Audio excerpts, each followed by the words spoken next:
Shalom. Peace and blessings to all the sincere brothers and sisters out there doing this work of the Lord. I want to give all glory, honor, and praise to the Most High God, Yahweh, in the name of His Son, Yahweh Shai HaMashiach, who the world ignorantly calls Jesus Christ. My heart's a little heavy right now with the passing of my grandmother, so I wanted to do a quick lesson on chasing money and how it leads to destruction, right? 1 Timothy chapter 6, verse 9.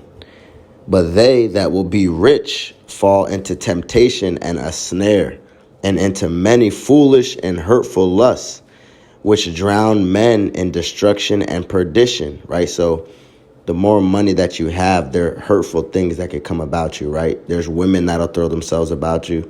There's men that'll want to be around you because of what you have, right? Everyone asking for something out of your pocket, and it could lead you to destruction, right? Verse 10, for the love of money is the root of all evil, which while some coveted after, they have erred from the faith and pierced themselves through with many sorrows, right? Money is the root of all evil. And if you covet after it, which means you're jealous of it, which majority of the people in the society are, they're turning away from the faith, of course, because they're not serving the Lord if they're chasing money and putting that first as their God. And they're piercing themselves through with many sorrows because why? Like they say, more money, more problems. So the more greed you have to continue to gain that, the more problems that are going to come upon you. Matthew chapter 19, verse 23. Then said Yahushua unto his disciples, verily I say unto you, that a rich man shall hardly enter into the kingdom of heaven. Verse 24, and again I say unto you, it is easier for a camel to go through the eye of a needle than for a rich man to enter into the kingdom of God. Right? So think about how crazy that is. Christ says that it's easier for a camel to go through the eye of a needle. You know how small the eye of a needle is and how big a camel is? So he's saying that to say what? Most people who are rich and have their riches, they're putting their faith and trust in their riches. They're putting their faith in the riches instead of the Lord who has even blessed them to have that money, right? Proverbs chapter 11, verse 4. Riches profit not in the day of wrath, but righteousness delivereth from death. Right? So when something evil has come upon you, your money is not going to be able to get you out of that. Right? And then when the day of the Lord comes, when Christ is revealed with his thousands of angels, right? And this whole earth is destroyed, through nuclear fire, when you have these wars going on all over the place, sedition among men, none of that money is going to be able to save you at all, right? But your righteousness, if you believed in the Lord and did what was commanded of you, that's what's going to help deliver you from Mark chapter 8, verse 36. For what shall it profit a man if he shall gain the whole world and lose his own soul? Or what shall a man give in exchange for his soul? What does it profit you if you receive all this monetary gain, if you got the houses and the cars and all these things, if you lose your soul, right? A lot of people that are in these multi-million-dollar industries, a lot of them have given their souls away for the dollar bill, something that has no value, something that's going to pass away, something that isn't even going to be being used much longer, possibly in this society as they move towards a cashless society. So what does it profit you? You've made all these sacrifices for money, but that money is not going to benefit you in the end, right? When you pass away, or God forbid you get into a bad situation with your health, how is your money going to be able to help you? Acts chapter 8, verse 20. But Peter said unto him, thy money perish with thee, because thou hast thought that the gift of God may be purchased with money. Right? And don't you see that often with a lot of people?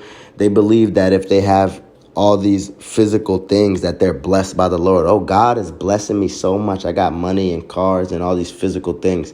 You thinking that the gift of God could be purchased with money too, right? By the people that go to these churches and they making all these offerings, these high donations, things of that nature. I mean, the Lord does not care about any of those things. Now, of course, the Most High wants you to tithe, right? Give alms and offerings to help your nation of people. But to think that you're blessed from the Lord because you have all that money is foolish, right? The true money is this wisdom and knowledge and understanding that the Lord provides to you when you come to him diligently and humbly.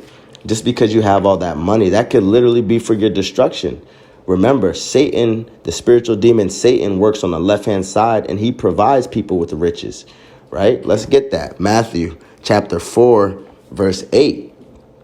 Again, the devil taketh him up into an exceeding high mountain and showeth him all the kingdoms of the world and the glory of them.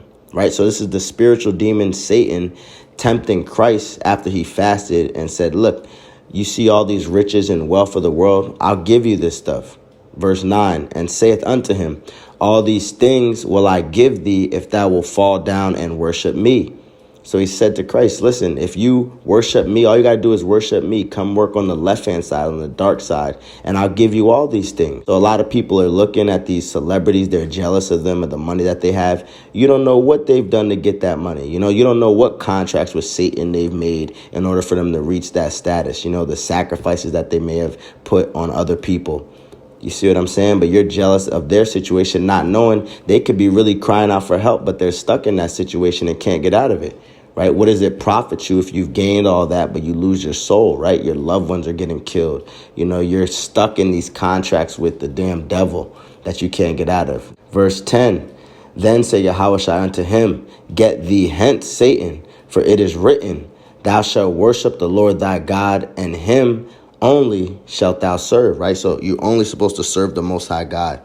If the Lord blesses you with money, then that's a beautiful thing. But you need to deal with that money in a righteous way, not spending it on wicked things that's full of folly and nonsense, which a lot of people do. They get money and then they act crazy. They're not taking care of their loved ones, handling their responsibilities, making smart decisions with the money. They just want to flaunt it and flash it and act ignorant and stupid. And next thing you know, that money is gone. Chasing money is not going to help you get saved. In fact, the more you chase money, the further away from the Lord you're getting. If you get close to the Lord and he blesses you with riches, then that's a beautiful thing. But if you're chasing money, you're chasing right to your destruction. Sirach, also known as Ecclesiasticus, chapter 30, verse 15. Health and good estate of body are above all gold, and a strong body above infinite wealth. So keeping up with your health is above all riches. You could be a multimillionaire, but what if you fall sick with a disease? You think all those millions are going to be able to help you? Taking care of your body, eating the right things, following the dietary laws of the Lord of not eating unclean animals, which break down your body faster. All these GMO foods that are helping destroy your body, right? Making sure that you exercise and do things that'll help elongate your time on this earth. Not chasing money and doing all this level of wickedness, because the more you chase money, the further away from the Lord you're getting. Just because you have a lot of money and wealth and riches, you could be leading right to your destruction. And in fact, the Lord is allowing that to happen because why? Your greed and your thoughts are pushing you to keep chasing money, money, money. But above all things, you need to seek the Lord. And with that, the Lord will bless you with all the things that you need. When you leave this earth, the only things that you're going to be remembered by are how you dealt and treated other people. None of the money that you gain is going to matter in the day when you die. So with that, I say all glory, honor, and praise to the Most High Power. I appreciate all the brothers and sisters that are hearing this word, getting a chance to hear the gospel that is just being spoken through me. Right, I'm just being used as a vessel. And with that, I say shalom.